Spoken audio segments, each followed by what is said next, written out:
C'est la deuxième fois que je suis président. Je suis venu ici en 2005.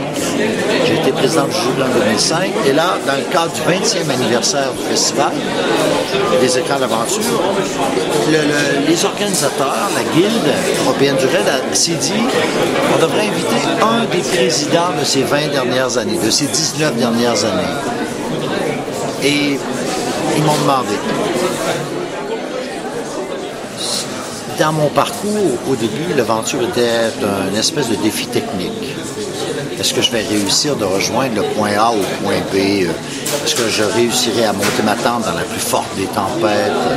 Est-ce que je survivrai à moins 40?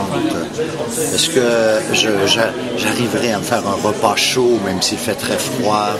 Est-ce que je trouverai mon chemin dans la forêt dense?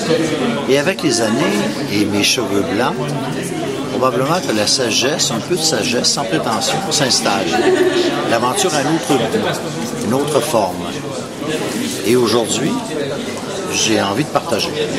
Et je m'implique énormément socialement dans des fondations auprès des jeunes contre le décrochage scolaire, des fondations qui veulent préserver la nature, l'environnement. Je suis fortement impliqué bénévolement, bien sûr. Et c'est dans ce cadre-là, d'ailleurs, que j'ai pu inviter ces jeunes Inuits du Grand Nord du Québec à venir voyager avec moi. C'est tous des adolescents, 17 ans, chasseurs d'ours, chasseurs de morses.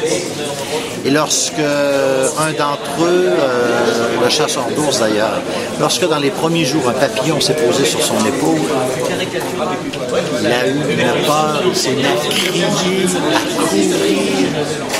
Il n'avait jamais vu de papillon. Il n'a pas peur de l'ours, mais le papillon l'effraie. Et l'autre, la jeune Inuit qui me dit, c'est un palmier, est-ce qu'on peut se faire prendre en photo près d'un palmier? Et puis elle m'a demandé, si j'y touche, est-ce que je vais être malade? Ça aussi, la découverte, l'émerveillement, quelque chose qui nous frappe, l'insoupçonné, c'est ça qui est beau.